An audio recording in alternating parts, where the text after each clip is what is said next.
Lemon news में आप सभी का स्वागत है। मैं हूं सैयद सलमान और आप देख रहे हैं चुनावी विशेष चुनाव महाराष्ट्र विधानसभा का। हम आगे बढ़े और चर्चा को आगे बढ़ाएं, इससे पहले देख लेते हैं अब तक की हेडलाइंस।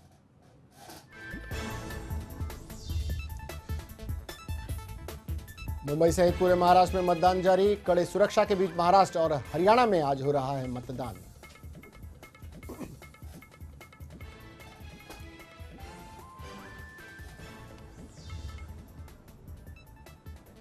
महाराष्ट्र में बड़े नेताओं ने किया अपने मतों का प्रयोग। पृथ्वीराज चव्हाण, उद्धव ठाकरे, राज ठाकरे, तमाम बड़े नेताओं ने किया मतदान।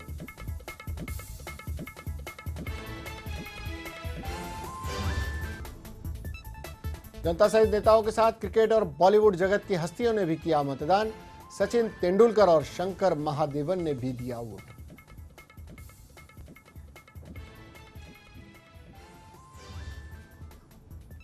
और महाराष्ट्र में मतदान के चलते सुरक्षा के कड़े इंतजाम। राज्य भर में मतदान के चलते मतदान केंद्रों पर भारी संख्या में सुरक्षाकर्मी तैनात।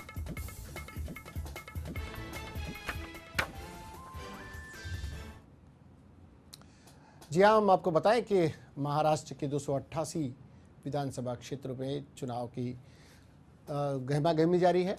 लोग घरों से निकलकर मतदान कर रहे हैं। हालांकि मतदान के प्रतिशत को लेकर थोड़ा सा लोगों में एक उहापोह की स्थिति है कि आखिर मतदान कम क्यों रहा है। अलग अलग कारण लगाए जा रहे हैं, अलग अलग उस पर भूमिका बताई जा रही है। अब तक के जो एग्जैक्ट फिगर है, हम आपको थोड़ी देर में बताएंगे कि कितने प्रतिशत अब तक मतदान हुआ है। लेकिन मुंबई में मतदान थोड़ा धीमा हो रहा है। इसे लेकर हम आपको बता दें कि मुंबई में 24% अब तक मतदान हुआ है। 3 बज रहे हैं और लगभग 24% मतदान हुआ है। 30% के आसपास मतदान पूरे महाराष्ट्र का है। और 2 घंटे में जितनी तेज़ी से मतदान होगा वही निर्णायक माना जाएगा, क्योंकि इस प्रतिशत से अंदाज़ा लगाया जा सकता है कि जनता ने बहुत ज़्यादा उत्साह नहीं दिखाया है और ये कोई बहुत अच्छे संकेत नहीं है लोकतंत्र के लिए भी और उन लोगों के लिए भी जो सत्ता परिवर्तन की चाह रख रहे थे। महाराष्ट्र विधानसभा के 288 सीटों पर हो रहे हैं चुनाव। कई बड़े नेताओं के साख और इज्जत दांव पर है। हम आपको बताएं कि महाराष्ट्र में अब तक के जो आंकड़े प्राप्त हुए हैं उनके अनुसार महाराष्ट्र में 33% मतदान हुआ है, हरियाणा में 40% हुआ है। महाराष्ट्र के 33% के अनुमान के हिसाब से मुंबई में 21.6%, मुंबई उपनगर की बात करें तो 27% मतदान हुआ है। पुणे में 22%, मीरा भाईंदर में 24.3%, नांदेड़ में 35% मतदान हुआ है, 35.66%, कोल्हापुर में 32%, अमरावती में 28.15% और सिंधुदुर्ग में 28.1%। ये अब तक के मतदान का आंकड़ा है। मुंबई के लिए बहुत अच्छा आंकड़ा नहीं कहा जा सकता, लेकिन अभी भी वक्त है और मुंबई के लोग अक्सर बस इसी वक्त निकलते हैं। 3 से 5 के बीच में कतार लंबी हो जाती है और लोग मन बनाकर निकलते हैं कि अब अपने पसंदीदा उम्मीदवार को या अपनी पसंदीदा पार्टी को वोट देंगे। और अब बात करते हैं अपने अतिथियों से। हमारे साथ स्टूडियो में इस वक्त मौजूद हैं हमारे अपने सहयोगी वरिष्ठ पत्रकार अवनिंद्र आशुतोष जी हमारे साथ हैं। हमारे साथ वरिष्ठ पत्रकार शत्रुघ्न प्रसाद जी हैं और समाज सेवी शकील साहब हैं हमारे साथ, मोहम्मद शकील साहब। आप तीनों का बहुत बहुत स्वागत है। हम बात कर रहे हैं चुनाव की और चुनाव 288 सीटों की। शत्रुघ्न जी, चुनाव से संबंधित खबरें, चुनाव से संबंधित प्रतिशत, आंकड़े, कौन जीतेगा, कौन हारेगा, इस पर लगातार चर्चाएं हो रही हैं। हालांकि आज लोकतंत्र का पर्व है। गिरते प्रतिशत पर थोड़ी सी बात हो जाए कि ये प्रतिशत जो कम अब तक लग रहा है मुंबई के लिए, खासकर मुंबई जैसे शहर को लेकर, जबकि ये शहर इसलिए भी चर्चा में आ गया कि मुंबई को तोड़ दिया जाएगा, मुंबई की आर्थिक राजधानी को ख़त्म करने का प्रयास हो रहा है। भारतीय जनता पार्टी इस पर निशाने पर भी आ गई और वहाँ पर की जनता निकली नहीं है। क्या कारण हो सकते हैं? एक जब चुनाव प्रचार के बीच में ही बात हो रही थी जब यहाँ दोनों गठबंधन टूटे, कांग्रेस और एनसीपी और भाजपा शिवसेना।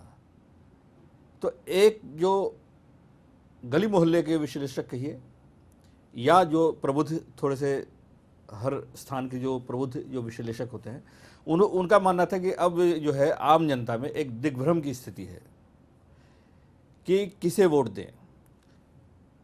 हालांकि अभी भी भारतीय जनता पार्टी, शिवसेना, कांग्रेस, राष्ट्रवादी कांग्रेस और मनसे ये प्रमुख पार्टियां हैं। उसके अलावा गठबंधन के साथ बाकी सारी पार्टियां हैं। तो ये मोटा मोटी ये माना जाता है कि पंचकोणीय ये मतदान जी या चुनाव हम देख रहे हैं और इसलिए नतीजा निकालना बहुत मुश्किल है। अब मुझे लगता है कि कहीं ना कहीं जो एक विश्लेषकों ने कहा कि आम आदमी में थोड़ा दिग्भ्रम हो गया है आम आदमी, तो शायद ये दिग्भ्रम की स्थिति, हालांकि अगर इसे दूसरे नजरिए से देखा जाए तो पंचकोणीय मुकाबला था जी। सारे दल अपनी औकात में थे, सारे दल जमीन पर थे, सबको अपनी अपनी जमीन तलाशने की पूरी आजादी थी। कौन कितने पानी में है ये समझ में आना था सभी दलों को। 25 वर्षों का भाईचारा और गठबंधन और हिंदुत्व के नाम पर और समान विचारों के नाम पर हुआ भाईचारगी का गठबंधन टूटा। एन केन प्रकरण किस तरह से 15 वर्ष पहले कांग्रेस और एनसीपी में जो गठबंधन हुआ वो टूटा। महाराष्ट्र नवनिर्माण सेना लोकसभा के चुनाव में जिस तरह की भूमिका में थी कि बीजेपी के साथ दोस्ती और शिवसेना के साथ बैर, वो किसी अलग मकाम पे नजर आई और छोटे छोटे दलों ने अपनी राह अख्तियार कर ली थी। भारतीय जनता पार्टी ने कुछ छोटे दलों को साथ मिलाया ज़रूर, पर आप उनके किसी भी प्रचार में कहीं भी ना आप आरपीआई का नाम पा रहे हैं, न शिव संग्राम सेना का नाम पा रहे हैं, न जानकर की पार्टी का नाम पा रहे हैं, न राजू शेट्टी का नाम पा रहे हैं, बस भाजपा और मोदी। ऐसे में लोगों को अब तो और आसानी हो गई थी अपने पसंदीदा पार्टी को वोट देना, तब भी नहीं निकले। शकील साहब, आपका क्या कहना है? देखिए समाज साहब, मेरा ऐसा मानना है, जैसा ये इलेक्शन अब जो है पंचकोणीय मुकाबला जो हुआ है, इसके अंदर शायद अगर आपको याद होगा कि मैं 3 महीना पहले या 4 महीने पहले इसी स्टूडियो से जब मैंने इस बारे में बात की थी, मैंने कहा था कि हर दल को अब इंडिपेंडेंटली अपने बल के ऊपर इलेक्शन लड़ना चाहिए जी।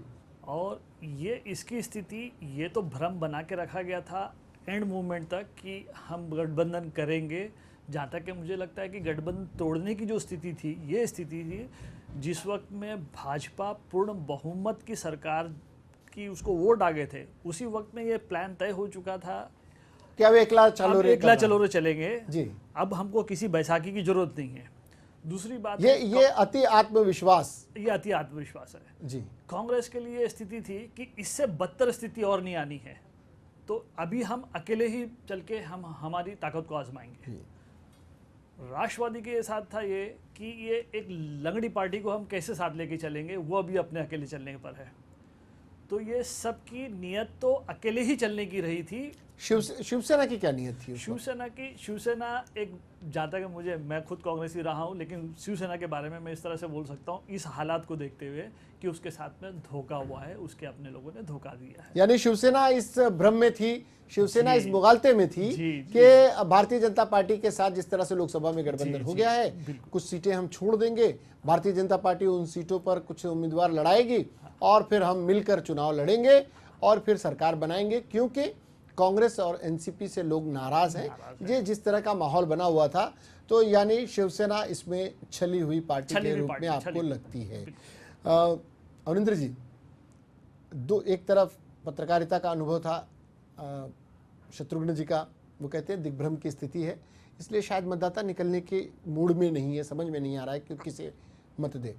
शकील साहब का ये कहना है कि ये शिवसेना के साथ चूंकि छल हुआ है, और तो शकील साहब, लेकिन शिवसेना के लोगों को तो निकलना चाहिए था अपने इस छल का बदला लेने के लिए, निकलना चाहिए, तो वो भी नहीं निकले। ऐसे में अवनिंद्र जी, आप क्या पाते हैं? मुंबई को बहुत फास्ट कहा जाता है, न थकने वाला, न रुकने वाला, न सोने वाला। उसमें अगर आम आदमी जो मुंबई के विकास की बात करता है, मुंबई के बदलाव की बात करता है, अगर वो सुस्त पड़ जाता है तो समझा जा सकता है कि कहीं ना कहीं से एक उदासीनता उसके मन में आ गई है। जाहिर सी बात है इसके लिए पूरा समाज जिम्मेदार है। समाज में चाहे वो राजनीतिज्ञ होते हैं, चाहे वो समाज सेवी होते हैं। ये मतदाता है, ये एक तारीख फला तारीख को निकले, हमारे लिए मतदान करे, हम इसको हर तरह से बरगलाएंगे, हम हर तरह तरह के आश्वासन देंगे, हम तरह तरह से इनका शोषण करेंगे, ये मूर्ख कतारें लगाएंगे, हमारे लिए वोट करेंगे और हम फिर सत्ता सुख भोगेंगे। नेताओं के इस अवधारणा को शायद मुंबई वासी समझ गया है और इसीलिए निकला नहीं है, लेकिन ये लोकतंत्र के लिए अच्छा संकेत नहीं है। आपके पास अब नोटा जैसा भी एक हथियार है, आप किसी को नहीं पसंद करते, आप नोटा का बटन दबा सकते हैं, लेकिन आपको वोट देने निकलना चाहिए। कम से कम उस व्यक्ति के लिए तो निकलिए जो जितने कैंडिडेट हैं उन सब में कम भ्रष्ट हो, कम खतरनाक हो। नेताओं के बारे में तरह तरह की कविताएं लिखते हैं, अवनिंद्र जी भी, शत्रुघ्न जी भी इस पर लेख लिख चुके हैं। हम इन लोगों के पास आएंगे। हमारे अपने सहयोगी संजय मिश्र भी शायद हमारे साथ जुड़े हुए हैं। संजय जी, संजय जी से भी हम बात करेंगे। संजय जी ने कुछ स्थानीय क्षेत्रों का मुआयना किया है और वहाँ की ताज़ा स्थिति से हमें अवगत कराएंगे। संजय मिश्रा से हम जुड़ेंगे थोड़ी देर में। शत्रुघ्न जी, ऐसे में जो जनादेश आएगा, अगर अभी 21% से 24% के बीच का अगर आंकड़ा आया है, बहुत ज़्यादा जाते जाते ये 30, 35, 40 तक जा सकता है। इस जनादेश के बाद जो भी सत्ता में आएगा, क्या ये छाती ठोक कर कह सकता है कि ये पूर्ण जनादेश के साथ हम आए हैं? देखिए, पूर्ण जनादेश किसको मिलेगा ये कहना अभी मुश्किल है, लेकिन एक बात मैं कहना चाहूँगा। शकील साहब ने भी एक बात कही कि शिवसेना के साथ छल हुआ है। अभी वर्तमान परिस्थिति में देखें तो भारतीय जनता पार्टी के पास एक आत्मविश्वास है कि केंद्र में सरकार है, केंद्र में बहुत धूमधाम से सत्ता में भाजपा आई है। तो और एक बात और कही जाती है कि जो केंद्र की राजनीति होती है या केंद्र में जो चुनाव होता है और जो राज्य में चुनाव होते हैं, दोनों में बहुत फर्क होता है। तो इस जो समीकरण को भारतीय जनता पार्टी ने नहीं समझा। और तो मुझे लगता है, मैं व्यक्तिगत रूप से मुझे लगता है कि शिवसेना के पक्ष में वातावरण है। शिवसेना के पक्ष में वातावरण शत्रुघ्न प्रसाद जी को लग रहा है, लेकिन शिवसेना के लोग जिस तरह से सड़कों पर उतरने चाहिए थे, मतदान बूथों पर नजर आने चाहिए थे, उस गुस्से का इजहार करते हुए नहीं लग रहे हैं। ये एक सोचने का विषय है। भारतीय जनता पार्टी और शिवसेना के बीच की दोस्ती कब कड़वाहट में बदली और कब एक दूसरे पर छीछा लेदर तरीके से एक दूसरे पर होने लगा, आरोप लगने लगे, एक दूसरे के जगहसाई का माहौल जिस तरह से दोनों दलों ने बनाया, ये भी लोकतंत्र के लिए भी अच्छा नहीं है, आने वाले गठबंधन के लिए भी अच्छा नहीं है। लेकिन राजनेताओं के लिए कोई परमानेंट दोस्त नहीं होता और कोई परमानेंट दुश्मन नहीं होता। ये मामला अगर राजनीतिज्ञों पर फिर बैठता है तो उसका ये ताज़ा नमूना है। अवनिंद्र जी, ऐसी स्थिति अगर बनती है, शिवसेना के लोग, शिवसेना ने इसे अपनी अस्मिता का प्रश्न बना लिया है।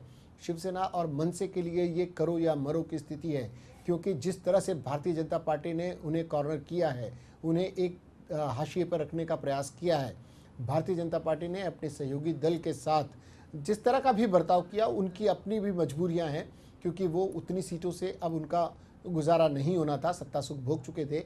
महाराष्ट्र में भी उन्हें सत्ता चाहिए थी और उद्धव ठाकरे ये देने को तैयार नहीं थे। ऐसी स्थिति अगर बनी है तो जितना आक्रामकता से प्रचार हुआ है, उस आक्रामकता को मतदाताओं तक ले जाने का प्रयास जिस तरह से किया गया, वो मतदाता बाहर नहीं निकल रहे हैं। देखिए, मतदाता बहुत जागरूक है, बहुत समझदार है, अपडेट रहता है। इसी देश में इंदिरा गांधी को भी हार का सामना करना पड़ा था, लेकिन पिछले दिनों जिस तरह से मोदी की लहर चली, उससे पूरा देश बदला हुआ नज़र आ रहा है आज की तारीख में। और उसके बाद सरकार भी बनी, लेकिन एक प्रधानमंत्री होने के नाते जो भूमिका निभानी चाहिए थी, उस भूमिका पर भी सवाल उठाए गए, खासकर महाराष्ट्र से, कि आप गुजरात की बात करते हैं, महाराष्ट्र की बात क्यों नहीं करते। तो अभी भी मोदी की जो इमेज है उसको लेकर असमंजस की स्थिति कहीं ना कहीं है। लेकिन इस बात से इनकार नहीं किया जा सकता कि नई जो पीढ़ी है उसने कहीं ना कहीं से अपने आप को विकास के रास्ते पर लाने का मन बना लिया है। और जाहिर सी बात है, जो पार्टी अपने इरादों से, अपने वादों से विकास की बात का एहसास कराएगी, वो आदमी महसूस करेगा कि वाकई यही पार्टी है, चाहे वो चेहरा हो या पार्टी हो। अब वो दिन लद गए हैं कि हम अपनी परंपराओं से, अपनी संस्कृति को जोड़कर, या फिर हमारा जो पारंपरिक वोट होता है उससे अपने आप को हम जोड़ के रखें। तो ये मजबूरी अब खत्म होती लग रही है। ये पारंपरिक वोटों का जो समीकरण होता था कि फला बेल्ट के लोग, फला हिस्से के लोग, फला कास्ट के लोग, फला रिलीजन के लोग एक पर्टिकुलर दल को वोट देते हैं। शकील साहब, क्या आपको लगता है कि वो परंपरा टूटी है सचमुच में? वो कुछ हद तक तो टूटी है और मुझे लगता है कि इसको और भी टूटने की ज़रूरत है। ये वोट बैंक की राजनीति टूटी है, मतलब टूटी आपको लगता है? टूटी है और इसको टूटना ही चाहिए था। जी, जागरूकता लोगों में बढ़ी है और जहाँ तक कि मुझे ऐसा लगता है कि आज का जो रुझान है लोगों का, कम जो वोट देने के लिए बाहर आए हैं। देखिए, ये पंचकोणीय मुकाबला जो हुआ है इसके अंदर ये मान के चलेंगे कि 20-20% एक के वोट, अगर कोई बंदा 21 वोट ले लेता है तो वो 79 पर हुकूमत करेगा। ये हमारी लोकतंत्र की सबसे बड़ी विडंबना है कि एक माइनॉरिटी के चुनाव आदमी के मेजॉरिटी पे हुकूमत करेगा। माइनॉरिटी वो टुकड़ों में बटा हुआ जनादेश, जिसके पास ज्यादा गया वो बहुमत का हकदार होता है। और अक्सर ऐसा देखा गया है कि मतदाता किसी एक पार्टी को परसेंट वाइज तो खूब वोट दे देते हैं, लेकिन उसके कैंडिडेट्स हार जाते हैं, और दूसरी पार्टी के वोट परसेंट कम होते हैं लेकिन उनकी सीटों की संख्या काफ़ी बड़ी होती है। ये विरोधाभास भी हमने देखा है। ऐसी परिस्थितियां अगर बनती हैं, मुद्दे किस तरह के रहे, जिस तरह से आरोप प्रत्यारोप लगे, जिस तरह की राजनीति पिछले दिनों देखी गई, पिछले लोकसभा चुनाव के बाद आत्मविश्वास से लबरेज भारतीय जनता पार्टी और उसके नेताओं के अहंकार भरे बर्ताव और उनके बयानात, और शिवसेना जैसी सबसे पुरानी पार्टी के साथ उसका किया गया रवैया, और शिवसेना द्वारा भी बिल्कुल उसी अंदाज में दिया गया जवाब, क्या क्या दर्शाता है शत्रुघ्न जी? देखिए, शिवसेना का जहाँ तक रवैया मुझे लगता है कि शिवसेना की अपनी एक भूमिका रही है, और ये उस वक्त से भूमिका रही है जब शिवसेना प्रमुख बाला साहब ठाकरे, प्रमोद महाजन जी और गोपीनाथ मुंडे जी ये सब गठबंधन के शिल्पकार रहे हैं। और उन्होंने जो एक भूमिका तैयार की थी, एक समीकरण जो तैयार किया था, वो समीकरण अब सलमान जी देखेंगे तो दीगर जो अपने राज्य हैं और वहाँ की जो पार्टियाँ होती थी और जो उन बड़ी या छोटी पार्टियों में जो गठबंधन होते थे, उससे अलहदा यहाँ गठबंधन हुए हैं।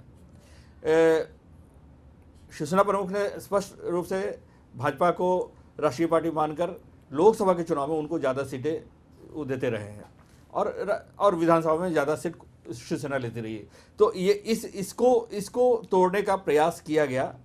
और फिर से मैं शकील साहब ने जो बात कही है कि एक छल जैसा माहौल बना, तो ये सब शिवसेना, मुझे पता नहीं बात पहली बार शिवसेना ये चुनाव जिस तरह से हुआ, कांग्रेस और एनसीपी के खिलाफ चुनाव लड़ने के बजाय दो सहयोगी दल जो 25 वर्षों तक, सिल्वर जुबली उनका संबंध 25 वर्षों का रहा है, हनीमून 25 साल तक चला हो, वो टूटता है तो इस तरह नहीं टूटता कि सिर्फ उनका हनीमून टूटा और फिर उस पर तरह तरह के आरोप लग रहे हैं। लेकिन मैं एक बात यहाँ कहूँगा जी कि ये टूटा तो कहीं ना कहीं एक भावनात्मक जो गठबंधन था, वो उस गठबंधन से जुड़े हुए आज कोई नहीं है। शत्रुघ्न सिंह, वही भावनाएं तो उसी दिन खत्म हो गई। बाला साहब नहीं है, प्रमोद महाजन नहीं है, गोपीनाथ मुंडे नहीं है, गए और गोपीनाथ मुंडे गए। मैं एक बात याद दिलाना चाहूंगा कि जब सरकार बनी केंद्र में, तो गोपीनाथ मुंडे जी का एक इंटरव्यू आ रहा था जी, और इंटरव्यू में बार बार जो साक्षात्कार जो पत्रकार ले रहे थे, बार बार कह रहे थे कि अब आपके पास ज़्यादा सीट है, अब आपके पास ज़्यादा ताकत है, तो क्या अब आप मुख्यमंत्री बनेंगे? तो बार बार वो बोलते रहे कि नहीं, ये महायुति है, महागठबंधन है, और गठबंधन में ही फैसला होगा कि किसका मुख्यमंत्री होगा, किसका ये होगा। मैं सिर्फ ये बताना चाहता हूँ कि वहाँ तक ये बात थी, उसके बाद ये आखिरी कड़ी जिसे जोड़ कर रखा था वो मुंडे थे, गोपीनाथ मुंडे जी स्वर्गवासी, जिनके आखिरी जहां तक शर्म का पानी आंखों में था वो गोपीनाथ मुंडे के साथ समाप्त हो गया। हालांकि शिवसेना ने अपनी तरफ से एक सिग्नल दिया है, उनकी बेटियों के सामने कैंडिडेट न देकर अपनी तरफ से अपनी एक भावना प्रकट की है, ये उन रिश्तों का सम्मान रखा है। ये आपने जो बात की, यही मैं कहना चाहूँ, ये भावनात्मक जो गठबंधन था उसको शिवसेना ने यहाँ तक निभाया, यहाँ जो तक वहाँ एक तक सिग्नल जरूर दिया है उनकी पंकजा बेटियों के सामने कैंडिडेट नहीं दिया। कैंडिडेट न देकर एक रिश्ते को निभाने की जी हाँ। कोशिश की है। लेकिन गोपीनाथ मुंडे अब नहीं है, प्रमोद महाजन अब नहीं है। भारतीय जनता पार्टी के जीत के शिल्पकार कुछ और लोग हो गए हैं। वो लोग हो गए हैं जिनको प्रमोद महाजन जी के दौर में, गोपीनाथ मुंडे जी के दौर में वो हाशिए पर हुआ करते थे। कमान कुछ और लोगों ने संभाल ली है। किन लोगों ने संभाली है, ये भारतीय जनता पार्टी के नेताओं का आपसी मामला है, वो देखेंगे। लेकिन वो जो भावनाओं का और शर्म का मामला था, वो गोपीनाथ मुंडे के साथ समाप्त हो गया है।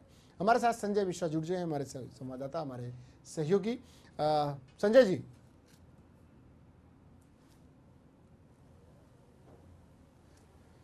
संजय जी बताएं क्या स्थिति है बाहर? बड़ा धीमा मतदान हुआ है मुंबई में और ये चिंता का विषय है। ऐसा लगाया जा रहा था कि मुंबई में इस बार वोटों का जो पैमाना होगा काफी ज्यादा होगा। अभी तक फिलहाल पश्चिम उपनगर की ही सिर्फ बात करें सलमान जी, तो 27% ही अब तक मतदान हो पाया है, जो कि काफी कम कहा जा सकता है, क्योंकि सुबह 7 बजे से ही मतदान का कार्यक्रम शुरू हुआ, शाम 6 बजे तक ये चलना है। महाराष्ट्र की कुल 288 सीटों पर लगातार मतदान जारी है। हरियाणा में जहां 90 सीटें हैं, महाराष्ट्र में वहां 288 हैं। लेकिन मुंबई के 36 विधानसभा क्षेत्रों की यदि बात करें तो कुल 36 विधानसभा सीटों पर लगातार जिस प्रकार से मुहिम चली थी, प्रचार रैलियां निकाली गई थी, जनसभाएं की गई थी, उससे ऐसा एक आकलन लग रहा था कि युवा जो वर्ग है वह बड़े पैमाने पर घर से निकलेगा और अपने वोट का इस्तेमाल करेगा। लेकिन अब तक ऐसा कुछ निकलकर सामने नहीं देखा जा रहा है। हालांकि अभी भी समय काफी है, 6 बजने में 3 से 4 घंटे का दौर है और ऐसे में तमाम लोग वोट डालेंगे, ये एक कयास लगाया जा रहा है। लेकिन मुंबई का अक्सर का रुझान यही रहा है कि 3 बजे के बाद ही लोग ज्यादा संख्या में निकलते हैं। लेकिन ये मुंबई जैसे शहर के लिए, जिसे आर्थिक राजधानी कहा जाता रहा हो, जिसे कभी सोती नहीं कहा जाता रहा हो, वो इतनी देर तक सोती रहेगी मतदान के मामले में, ये चिंता की बात है।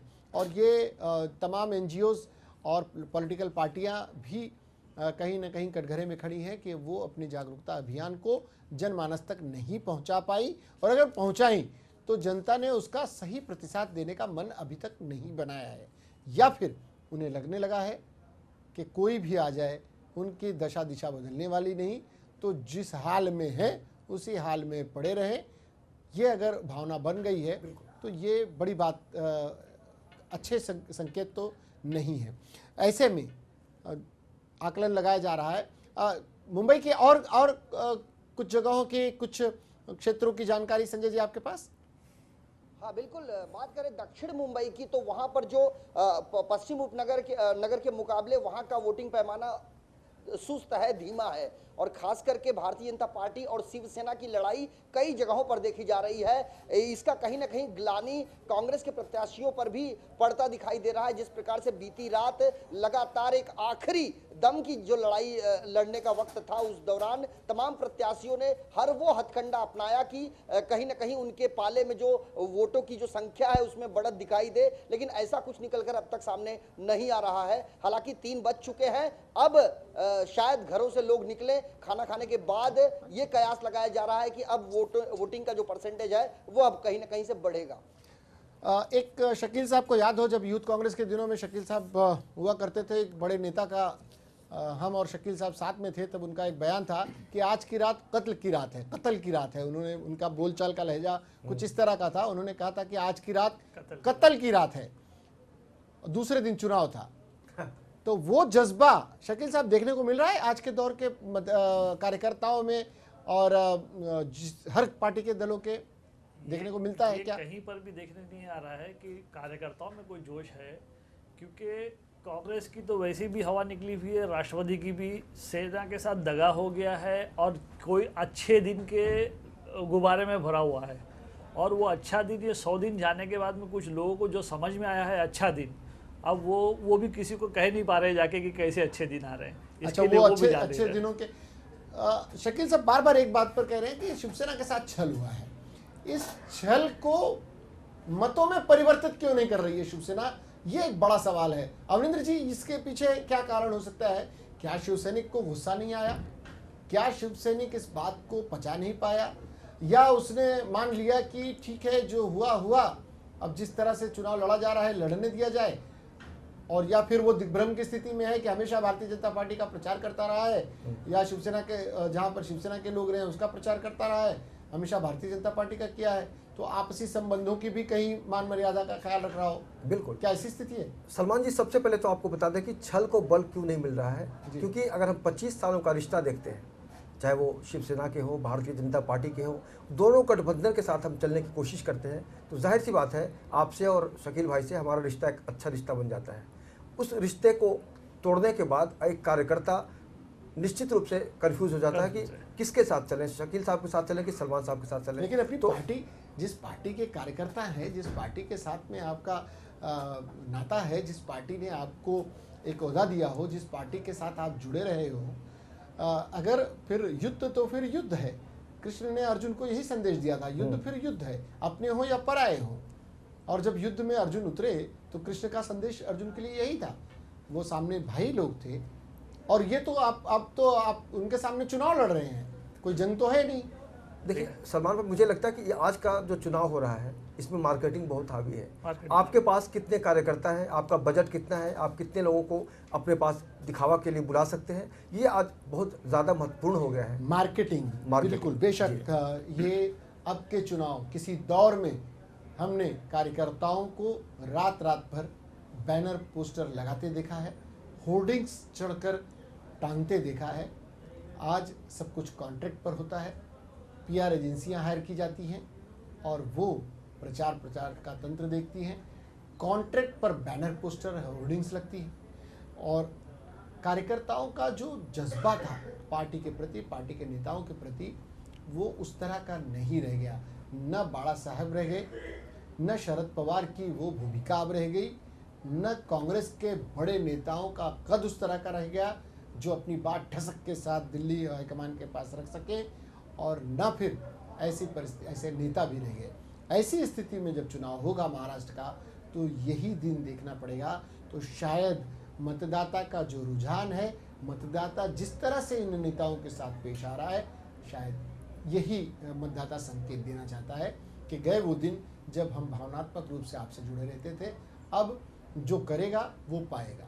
तो शायद जहाँ जिसको देख रहा है, जिसे जिताने या किसी के लिए हराने निकल रहा है, बस उतनी ही संख्या में निकल रहा है, बड़ी संख्या में और झुंड का झुंड नहीं निकल रहा है।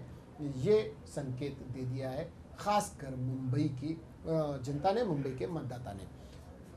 शत्रुघ्न जी, आप शिवसेना के मुखपत्र से भी जुड़े रहे, आप बिहारी फ्रंट वगैरह के साथ जुड़े रहे, कई राजनीतिक और सांस्कृतिक कार्यक्रमों के आयोजन में बढ़ चढ़कर हिस्सा लेते हैं। कितना काम आते हैं वो अनुभव, और कितने लोगों को आप आकर्षित कर पाते हैं अपनी तरफ ऐसे कार्यक्रमों के माध्यम से, जो छोटे कार्यक्रम आयोजित किए जाते हैं सांस्कृतिक रूप से? क्या उनका रोल कुछ होता है ऐसे चुनाव में? अच्छा, चुनाव के संदर्भ में जी देखिए, रोल होता है। वैसे अभी थोड़ी देर पहले आशुतोष जी ने मार्केटिंग की बात की, और आपने भी कहा कि अभी तकनीक का विकास हो गया है और मार्केटिंग एजेंसियों को हायर लोग करते हैं। शत्रुघ्न जी, आप देखते हैं किसी कार्यकर्ता को बैनर पोस्टर लगाते हुए? उत्साह की लगातार कमी, भीड़ आप दफ्तरों के बाहर कार्यकर्ताओं की भीड़ देखते हैं, विजिटिंग कार्ड बांटने वाले कार्यकर्ताओं की और स्वयंसेवकों की भरमार है, लेकिन वो जज्बा के अपने हाथों से ले एक बात मैं कुछ कहना पोस्टर चाहूंगा। लगा रहे हैं, इलेक्ट्रिक के खंभों पर, दीवारों पर चढ़कर होर्डिंग्स टांग रहे हैं, ऐसे कार्यकर्ता क्या नजर आते हैं कहीं? इसकी कमी हुई है। जो प्रतिबद्ध जो कार्यकर्ता होते हैं, कार्यकर्ताओं की अगर कमी हुई है, तो कहीं ना कहीं उसका इफेक्ट चुनाव पर भी ये कहीं ना कहीं हमारे जो नेता हैं जी, वो नेताओं ने आदतें बिगाड़ी हैं, जी, और अपेक्षा, कार्यकर्ताओं की अपेक्षा। और जो कार्यकर्ता, देखिए, कार्यकर्ता भी दो तरह के होते हैं। एक तो नियमित कार्यकर्ता होते हैं, प्रतिबद्ध कार्यकर्ता होते हैं, एक जो है कि फौरी होते हैं, मौसमी होते हैं, जो चुनाव के मौसम में वो कार्यकर्ता बन जाते हैं। हर शाम को एक लिफाफा मिल जाता है उनको। अब अब ये देखिए तो लगातार मैं नज़र रख रहा था चुनाव प्रचार के दौरान, कहीं उत्साह नहीं दिख रहा था। कई बड़े नेताओं से बातचीत हुई तो उन्होंने भी कहा, बयानबाजियों से उत्साह का अंदाजा लगा सकते हैं जी। कि जो नेता बोल रहे हैं जी। शायद वही उनके उत्साह का और उनकी खुराक है, चूंकि नेता है उन्हें बोलना है। शिवसेना के साथ जैसा कि छल कपट हुआ, शकील साहब भी कह रहे हैं, और बड़े परिप्रेक्ष्य में उन्होंने भी ये दर्शाने की कोशिश की कि भारतीय जनता पार्टी ने हमारे साथ विश्वासघात किया है, उसे ही भुनाने में वो लगे रहे। जनता को दे क्या रहे हैं, जनता को देना क्या है, जनता के लिए क्या सोच रखा है, ऐसा मामला लेकर, ऐसे मुद्दों को लेकर कोई दल, माफ़ कीजिएगा, कोई दल सामने नहीं आया। कहने के लिए ब्लूप्रिंट लेकर आए राज ठाकरे भी, कहने के लिए अपने विकास कार्यों का ब्यौरा लेकर पृथ्वीराज चौहान भी आए, उसी से मिलता जुलता कार्यक्रम और अपनी बड़ाई लेकर एनसीपी भी आई। लेकिन शिवसेना, भारतीय जनता पार्टी, एक विजन देने की भारतीय जनता पार्टी ने बात की, लेकिन कहीं न कहीं वो शिवसेना के उस जाल में फंसी कि उसे अपने आप को बड़ा बताने की मुहिम का हिस्सा बनना पड़ा। ऐसे में अगर चुनाव होंगे तो जो आपने कहा शत्रुघ्न जी की वो दिग्भ्रमित रहेगा मतदाता, तो शायद ये इसीलिए दिग्भ्रमित है। सलमान जी, एक मेरे मन में प्रश्न है जी। अब मैं आपसे प्रश्न कर रहा हूँ जी। कि आमतौर पर जो मतदान का जो प्रतिशत जो होता है, जी, अगर कम होता है तो कहीं ना कहीं सत्ता पक्ष ये अब तक का रुझान रहा है, के पक्ष में जाता स्पष्ट है कि जब वोटिंग परसेंट कम होगा तो क्या ये अच्छा, जो उत्साह की, जिस उत्साह की कमी हमने प्रचार के दौरान देखी, तो क्या ये जो आम जो धारणा है और आम जो एक सिद्धांत माना जाता है, क्या ये उलट नहीं सकता है? ये उलट सकता है, ये उलट भी सकता है। इस बार देखिए चुनाव इस तरह का हुआ है, हम इन सारे मुद्दों पर आएंगे। एक बार एक छोटा सा ब्रेक ले लेते हैं, वक्त है ब्रेक का। ब्रेक के बाद लौटेंगे और बातें करेंगे चुनाव के बदलते समीकरणों की, अपनी जमीन तलाशते उन राजनीतिक दलों की जो सचमुच इस बार अकेले चुनाव लड़कर अपने आप को तोल रहे हैं, कितने पानी में है, जनता उन्हें बताने वाली है। इस पर हम चर्चा करेंगे एक छोटे से ब्रेक के बाद। कहीं जाइएगा नहीं, 11 न्यूज़ पर एक चुनाव विशेष का ये कार्यक्रम अब भी जारी है।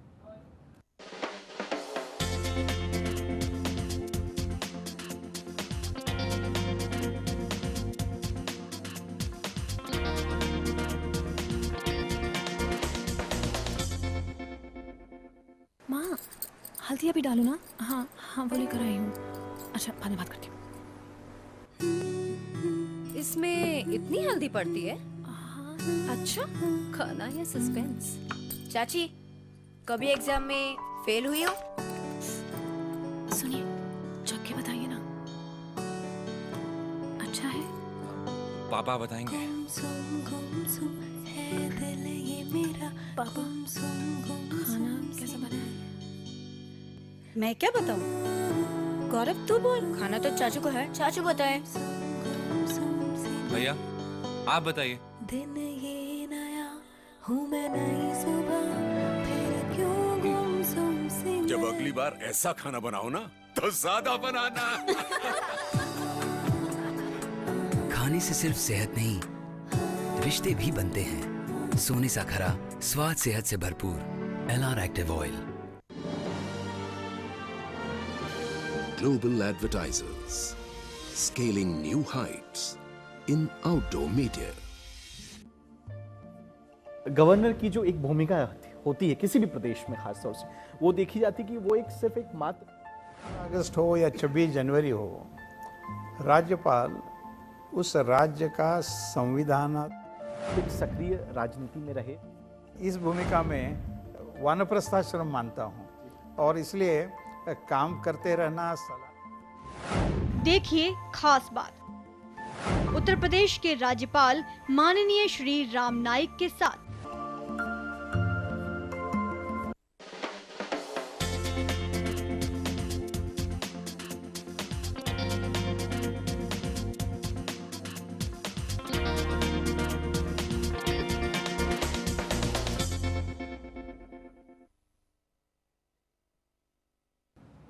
ब्रेक के बाद एक बार फिर आप सभी का स्वागत है। हम चर्चा कर रहे हैं महाराष्ट्र के चुनाव की, चुनाव महाराष्ट्र विधानसभा का। ये चुनाव बहुत महत्वपूर्ण इसलिए भी है महाराष्ट्र का क्योंकि इस बार सभी दल तकरीबन अकेले अकेले लड़ रहे हैं। अपनी प्रतिष्ठा उनके अपने हाथों में है।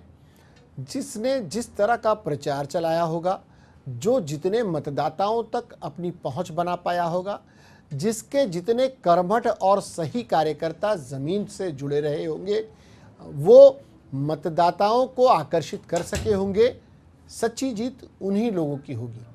अब वो आंकड़ों के खेल में जब फंसेंगे तब समझ में आएगा कौन कितने पानी में है, कौन किसके समर्थन में है, कौन किसका विरोध करता है, कौन कितनी दूर तक दोस्ती का साथ देता है, कौन कितने दूर तक दुश्मनी निभाता है। ये आने वाला वक्त बताएगा। चर्चा हम कर रहे थे अपने साथियों के साथ। इस वक्त भी हमारे साथ मोहम्मद शकील साहब हमारे साथ हैं, हमारे साथ अवनिंद्र आशुतोष और शत्रुघ्न प्रसाद जी हमारे साथ बने हुए हैं। हम उनसे चर्चा करेंगे। उससे पहले अब आपको दिखाते हैं कुछ महत्वपूर्ण जानी मानी और राजनीति और अलग अलग क्षेत्रों से जुड़ी हुई हस्तियों ने मतदान किया और मतदान के बाद मीडिया से रूबरू भी हुए।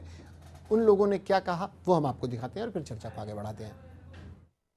अच्छा वातावरण है, लोगों में उत्साह है, लोग घर से निकल रहे हैं। अभी तक 10% से ज़्यादा 10% से ज़्यादा मतदान हो चुका है और लोग एकदम निर्भीक होकर मतदान केंद्रों पर आ रहे हैं और वोट कर रहे हैं और एक अच्छा वातावरण है। और हमें लगता है कि मुंबई की जनता, महाराष्ट्र की जनता विकास के साथ खड़ी रहेगी। सबसे पहले मैं जनता से अपील करूंगा कि पानी बहुत है, बरसात में मतदान को आकर अपने अधिकार का उपयोग करें, उसका जिम्मेदारी के साथ निर्वाह करें और सबने इस बार वोटिंग के लिए आना चाहिए। जहाँ तक परिस्थिति के बारे में देश की जनता और उसके साथ साथ महाराष्ट्र की जनता भी देश की जनता के साथ है। महाराष्ट्र के कांग्रेस एनसीपी सरकार से यहाँ की जनता दुखी है, परिवर्तन चाहती है और बीजेपी को फुल मेजोरिटी मिलेगी, ये मेरा विश्वास है। देखो, सामना में उनको टीका करने का भी अधिकार है, बोलने का भी अधिकार है, पर हम इतना ही कहते हैं कि हमारा सम्मान नहीं किया तो चलेगा। पर देश के प्रधानमंत्री नरेंद्र मोदी है, देश के आइकॉन है और दुनिया में उनको सम्मान है। उनके बारे में इस प्रकार से अपमानजनक लिखना ये निश्चित रूप से बीजेपी कभी बर्दाश्त नहीं करेगी। हम कोई लाचार नहीं है। शिवसेना को हमारे साथ आना है तो नहीं आना तो मत है, तोड़ना है तो छोड़ो। वैसे भी हर पॉलिटिकल पार्टी का अधिकार होता है। हमने बाला साहब के प्रति हमारे प्रति श्रद्धा है, मोदी के बारे में हम कभी ऐसे शब्दों का उपयोग नहीं करते। मैं इतना ही कहना चाहूँगा कि हमने हर समय सभी नेताओं का सम्मान किया, यही हमारी संस्कृति रही है। नरेंद्र मोदी देश के प्रधानमंत्री हैं और उनका अपमान हम सहन नहीं करेंगे और हम लाचारों की पार्टी नहीं है। हमारा किसी ने सन्मान नाही किया तो चलेगा, पण हम अपमान किसी के द्वारा बर्दाश्त नाही करत। मतदारसंघामधला माझा विजय हा प्रचंड मताधिक्याचा असेल आणि राज्यामध्ये सुद्धा सर्वेक्षण कंपन्यांनी जे अंदाज केलेले आहेत त्यांचे अंदाज चुकवणारा आणि राष्ट्रवादी काँग्रेसला घवघवीत यश देणाराच निकाल आजच्या मतपेटीतनं बाहेर निघेल असं राज्यभर फिरल्यानंतर माझा पूर्णपणे आत्मविश्वास आहे। 1999च्या निवडणुकीमध्ये काँग्रेस आणि राष्ट्रवादी काँग्रेस वेगळे लढले होते, पण त्यावेळी भाजप शिवसेना एकत्र होते। त्याही वेळी आम्ही 58 जागा जिंकल्या होत्या। यावेळी भाजप शिवसेना वेगळे झाल्यामुळे राष्ट्रवादी काँग्रेसचे चान्सेस आणखी वाढलेले आहेत, आम्हाला आणखी जागा मिळतील। मी सर्व मतदार बंधू भगिनी यांना आवाहन करू इच्छितो की मोठ्या संख्येने आपण सर्वांनी येऊन मतदान करावं, कारण मतदान करून आपण एक चांगला महाराष्ट्र घडवू शकतो आणि महाराष्ट्र घडवण्यात तुमचाही हातभार असेल तर अजून चांगला महाराष्ट्र घडू शकतो। तर मी सर्वांना एवढंच अपील करू इच्छितो की सर्वांनी मोठ्या संख्येने येऊन मतदान करावे। पहिल्यांदाच मतदान करणारे जे युवक आहेत, युवती आहेत, त्यांना पण सांगतो की पहिल्यांदा तुम्ही मतदान करता नक्की येऊन करा, कारण काय ही संधी या देशाच्या कॉन्स्टिट्यूशनने दिलेली आहे आपल्याला आणि मला वाटतं की ती नक्कीच तुम्ही बजावा। थँक्यू।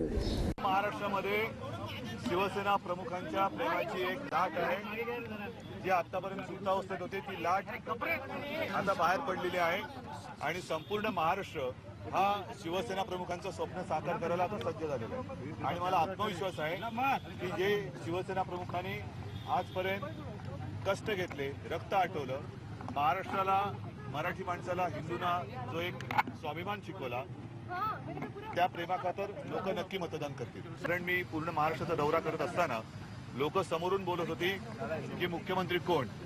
शेवटी आपल्या देशातील जनता, महाराष्ट्रातील जनता, सर्वसामान्य माणूस हा सगळ्यात शक्तिमान आहे, तो त्याला पाहिजे, त्यालाच तो मुख्यमंत्री बनवेल आणि म्हणून मला खात्री आहे की शिवसेनेचं सरकार नक्की येईल। साखराळे या वाळवे तालुक्यातील गावात मी मतदान केलेलं आहे आणि गेले अनेक वर्ष या परिसरामध्ये मी काम करत असल्यामुळे मला खात्री आहे की या मतदारसंघात माझा चांगला विजय होईल.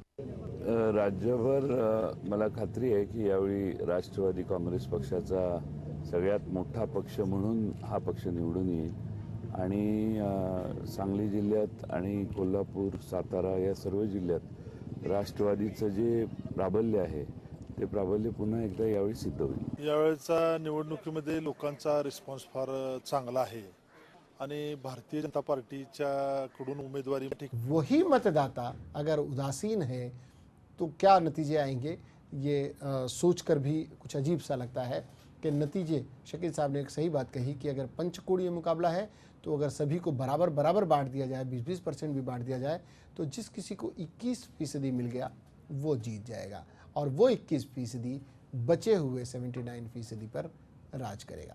और ऐसी व्यवस्था अगर हमारी है तो कम से कम 21% देने के लिए तो निकलें. ऐसी स्थिति बनती हुई फिलहाल नज़र नहीं आ रही है, लेकिन मुंबईकरों पर लोगों को विश्वास है कि मुंबईकर निकलते हैं तो मतदान झूम कर करते हैं. और अब आपको दिया गया लोकतंत्र का सबसे महत्वपूर्ण आपको दिया गया एक अधिकार है जिसका उपयोग करना आपके लिए अवश्य ज़रूरी है और आप इसको करें. ये करने के बाद, न करने के बाद आप 5 साल तक रोते नहीं रह सकते कि हमें हमारी मनपसंद सरकार नहीं मिली. ऐसे में शत्रुघ्न जी, लाख हम अपील करते रहें, लाख NGOs अपील करते हैं, लाख पॉलिटिकल पार्टियां जागरूकता मुहिम चलाती हैं, मतदाता तय कर लेता है तो तय कर लेता है. अमूमन पहले सप्ताह के आखिरी दिनों में मतदान होते थे, लोगों को लगता था कि छुट्टी लेकर लोग चले जाते हैं. अब देखिए चुनाव का ट्रेंड बदला है, थोड़ा बीच के दिनों में मतदान रखा जाने लगा है कि लोग छुट्टियां ले लेकर कहीं घूमने फिरने न जाएं. उसके बावजूद लोग मतदान करने नहीं निकल रहे हैं. तो उन पार्टियों का, ये बड़ी पार्टियों का अगर ये हाल है तो छोटी छोटी पार्टियां जो हैं वो RPI, शिव संग्राम सेना, समाजवादी पार्टी और शेतकरी दल, एक नए दल ने भी एंट्री की थी, MIM ने नांदेड़ में अपने नगर सेवक चुनने के बाद उन्हें कुछ लगा कि शायद वो अपनी ज़मीन यहाँ बना सकते हैं. ऐसे दल भी यहाँ पर हाथ पाँव मार रहे हैं, तो उनकी क्या दशा होगी? देखिए, कार्यकर्ता, अभी बात हुई कि प्रतिबद्ध जो कार्यकर्ता हैं वो सभी पार्टियों के पास होने चाहिए और जो छोटी छोटी पार्टियां हैं उनके पास भी कार्यकर्ता है, तभी उनकी भावनाओं को लेकर उनकी जो आकांक्षा है उसको लेकर ये पार्टियां बनती हैं और यही पार्टियां धीरे धीरे बड़ी होती हैं. तो छोटी पार्टियों की भी अपनी एक भूमिका लोकतंत्र में है जी, और होना भी चाहिए, और ये भूमिका होनी भी चाहिए जी. तो ये जो चुनाव हो रहा है, ये जो उदासीनता दिख रही है, लोगों में उत्साह की कमी दिख रही है, शायद छोटी छोटी पार्टियों में ज़्यादा उत्साह हो. हम देख रहे हैं वन मैन शो वाली पार्टी भी हमने देखी. हाँ, प्रतिशत की अगर बात देखें तो हमने देखा नांदेड़ में या कोल्हापुर में. सुब्रमण्यम स्वामी क्या थे जी? वो एक बात है. यहाँ बहुत सारी जो ज़मीन से जुड़ी हुई जो पार्टियां, पहले एक संगठन बनता है, धीरे धीरे वो पार्टी में तब्दील. रामदास आठवले के अलावा कोई नजर आता है RPI में? आप मुंबई से देखिए, महाराष्ट्र से मुंबई नहीं है जी, महाराष्ट्र. लेकिन एक बात शकील साहब जो हम लोग सवाल आता है कई बार मन में कि वाकई इसके अलावा और कोई है कि नहीं. हाँ, ये एक बड़ा सत्य है कि नेताओं ने एक व्यक्ति के इर्द गिर्द राजनीति घूमने का दौर चल पड़ा है. इससे पहले भी था, अंधभक्ति हुआ करती थी, लेकिन उस अंधभक्ति का कुछ दूसरा ही स्वरूप हमें देखने को मिल रहा है जब से नरेंद्र मोदी का उदय हुआ है. नरेंद्र मोदी के इर्द गिर्द जिस तरह का एक वातावरण तैयार किया गया है, उस वातावरण के आसपास कोई दूसरी पार्टी पहुंच नहीं पा रही है. बिल्कुल उसी का एक रूप देखने को मिलता था जब महाराष्ट्र में बाला साहब जीवित थे, एक भी बने. ये बहुत मामूली से मार्जिन से बन पाएगी और बिना किसी सहयोग के नहीं बनती नजर आती. क्या कहते हैं शकील जी? बिल्कुल ये बात सही है सलमान साहब कि आने वाले परिदृश्य के अंदर किसी भी पार्टी को बहुमत को तो हम सोच भी नहीं सकते उस बारे में, लेकिन ये मिली जुली मतलब पोस्ट इलेक्शन अलायंस हो गई है और इसी के साथ फिर वो पार्टी बननी, जैसे कि मैंने वो पहले भी कहा कि चंद लोग हुकूमत करेंगे, बाकी सारे लोगों पर वही होना है। जी, जहाँ तक कि शरद पवार साहब की बात है, उन्होंने अपनी पार्टी को मुंबई अगर छोड़ दिया जाए, मुंबई में कम है, लेकिन मुंबई के बाहर राष्ट्रवादी का वर्चस्व भी बना हुआ है। और जहाँ तक कि मुझे ऐसा लगता है कि स्थिति के अंदर सेना और राष्ट्रवादी के साथ में आके एक सरकार बना सकेंगे, शायद ऐसी स्थिति आए, या आगे आने वाला वक्त बताएगा। इफ एंड बट और किंतु परंतु के बीच में अगर हम उलझे न उलझे, उसके बावजूद अगर हम ये कहें कि कौन कितनी सीटें लेगा, कौन किस तरह से जीतेगा, ये एक अलग विषय हो जाता है। लेकिन मतदाताओं की उदासीनता ये दर्शाती है कि जो जैसा चल रहा है उसमें वो उसी तरह से संतुष्ट है। मतदाता टोटली उदास है सलमान साहब जी, इस उदासीनता के कारणों को हम अगर टटोलते हैं तो समझ में नहीं आता शत्रुघ्न जी कि क्या कारण हो सकते हैं इसके। बहुत बारीकी से अगर नजर रखी जाए, जो चीज सबसे ज्यादा यहाँ बैठकर स्टूडियो में बैठकर या फील्ड पर नेताओं के बीच, जनता के बीच, समर्थकों के बीच हम बूम माइक लेकर जब उतरते हैं या स्टूडियो में बैठकर हम जब मुआयना करते हैं तो पाते हैं जो सबसे एग्रेसिव प्रचार जिस पार्टी का होना चाहिए था, और जैसा कि वो पार्टी लोगों को समझाना चाहती है कि हमारे साथ छल हुआ है, वो शिवसेना है और उसकी आक्रामकता मतदाता नहीं दे पा रहे हैं, वो उसके लिए फेलियर है। जिस तेजी से जितना ग्राफ नरेंद्र मोदी का बढ़ा था, नरेंद्र मोदी ने जिस आक्रामकता से प्रचार किया, उस स्तर पर उनके मतदाता भी झूम कर नहीं निकल रहे हैं कि कांग्रेस एनसीपी को अब बेदखल कर ही देना है, वो भी नजर नहीं आ रहा। और न इस तरह का भाव नजर आ रहा है कि चलिए कांग्रेस और एनसीपी के मतदाता निकल कर आए हैं कि चलो हम अपनी सरकार बचा लें। अब मतदाताओं के प्रतिशत देखकर ये लगता है कि जिसके जितने समर्थक बहुत हैं और जो जागरूक हैं, बस उतने ही लोग निकले हैं, और जो वोट फ्लक्चुएट इधर उधर होते हैं वो घरों से नहीं निकले हैं। ऐसे में नतीजे बड़े चौंकाने वाले भी आ सकते हैं। जी बिल्कुल। तो शत्रुघ्न जी, जब किसी राजनीतिक दल ने कोई बहुत बड़ा विजन नहीं दिया है, किसी पार्टी ने कोई बहुत बड़ा विजन नहीं दिया, ऐसे में महाराष्ट्र का चुनाव हो रहा है, तो क्यों मतदाता निकले? ये हम दूसरे पहलू से बात करें, मतदाता आखिर क्यों निकले, क्यों आपको वोट दे? देखिए, एक तो विकल्प बहुत है उनके पास, और एक विकल्प आपने बताया भी कि नोटा का भी है, लेकिन अभी तक हमारे देश में नोटा का प्रयोग अभी बढ़ा नहीं है, या इसके प्रति जागरूक हमारे मतदाता नहीं हुए। उनको अभी पता नहीं चलता है कि हमारा एक ये भी विकल्प है। तो ये बहुत ज़्यादा विकल्प होना भी एक इस तरह की भ्रम की स्थिति पैदा कर रही है, ये विकल्प होना। और देखिए, सारी पार्टियां विकास की बात करती हैं, सभी कहती हैं कि हम महाराष्ट्र का विकास करेंगे। शिवसेना ने कहा कि हमारे पास ब्लूप्रिंट विकास के लिए तैयार है। कांग्रेस कहती है कि हम तो विकास लगातार करते आ रहे हैं। एनसीपी भी कांग्रेस के साथ ही सरकार में रही है। और जहाँ तक मनसे का सवाल है, तो मनसे कहते हैं कि हम भी विकास कर सकते हैं। मनसे के साथ एक ये है कि उसके साथ युवा, मुझे लगता है कि युवा मनसे के साथ ज़्यादा हैं। तो कहीं न कहीं आम जो मतदाता है उनके मन में शायद ये हो कि एक जो कहीं उनमें एक प्रौढ़ता, विचारों में जो प्रौढ़ता होती है, शायद वो प्रौढ़ता नहीं देखते हों। तो सब कहने का मतलब कि सारी पार्टियां विकास की बात करती हैं। अब मतदाता बड़े मजे की बात यह है कि शिवसेना और मनसे ये कहती है, जब नरेंद्र मोदी कहते हैं कि महाराष्ट्र को नंबर 1 बनाएंगे, तो वो कहती है कि महाराष्ट्र तो पहले से ही नंबर 1 है, और उस नंबर 1 जब शिवसेना और मनसे कहती है, उसे भुना पाने में कहीं ना कहीं असमर्थ नजर आती है कांग्रेस और एनसीपी की। अगर 1 नंबर है तो बनाया किसने? इन 15 सालों में हमने बनाया, कहना चाहिए, लेकिन कांग्रेस एनसीपी इस भूमिका में नहीं आ पाती, क्योंकि तमाम राजनीतिक पार्टियां, प्रमुख रूप से ये 5 पार्टियां एक दूसरे की कब्र खोदने में ज़्यादा इंटरेस्टेड हैं, न कि इस बात में उनका इंटरेस्ट है कि वो अपने आप को लोगों से बड़ा बनाए और कोई विजन दे पाएँ, जनता को कुछ दे पाएँ, या हम एक सुनहरा महाराष्ट्र किस तरह का निर्माण करेंगे, इस बात का संदेश नहीं दे पाए। कहीं ना कहीं ये भी फेलियर नेताओं में रहा है और इस कदर आरोपों प्रत्यारोपों में उलझे रहे कि उन्हें कुछ दूसरा सूझा ही नहीं। ऐसी स्थिति में ये चुनाव हो रहे हैं। देखिए, विकास है, मान लीजिए अभी नंबर 1 है या नहीं है, ये तो सारे आंकड़े होते हैं। और अभी जो जिस स्थिति में महाराष्ट्र है, तो क्या सर्व सुविधा संपन्न ये राज्य है? एक मुंबई राजधानी है, हम बार बार सुविधाओं की बात करते हैं, क्या सर्व सुविधा संपन्न ये है? तो लगातार सुविधाओं की बात होती रहती है, संसाधन बढ़ाने की बात होती रहती है, विकास की बात होती रहती है कि कैसे विकास हो। इसी बीच में भ्रष्टाचार एक मुद्दा हमेशा रहा है।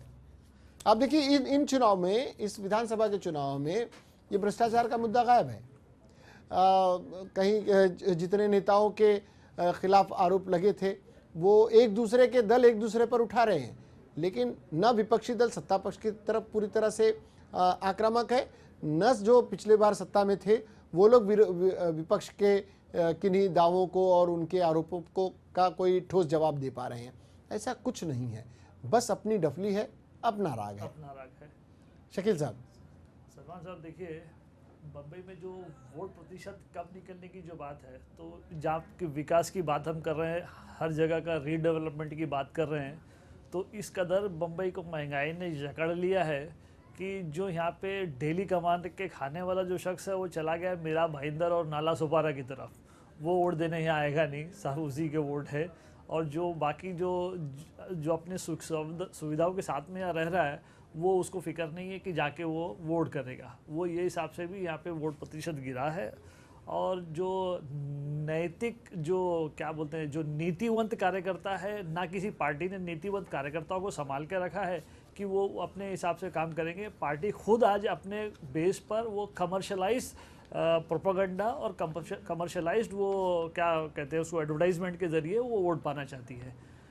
लोगों का जो यंग जनरेशन जो एडवांस हुआ है वो सोचती है कि बस ये इनको नेट के ऊपर, कंप्यूटर के ऊपर, फेसबुक और ये जितने भी और अगर ये अधिकार दे दिया जाए कि फेसबुक पर, व्हाट्सएप पर, ट्विटर पर अगर वोटिंग करा ली जाए, ये ज्यादा तो वोटों का परसेंट शायद ज्यादा बढ़ जाता। बिल्कुल बिल्कुल। और उसमें किसी न किसी को जिता चुके होते। बिल्कुल बिल्कुल, ये होना चाहिए सलमान भाई। ये कैसा है, हम लोग पिछड़ेपन की निशानी बताते हैं, आज भी जो जाके लाइन लगा के वोट दे रहे हैं। चलिए देखते हैं, अभी भी वक्त है, चुनाव के नतीजे क्या आते हैं, कैसे आते हैं। हमारे साथ अवनिंद्र आशुतोष जी जुड़े हुए थे।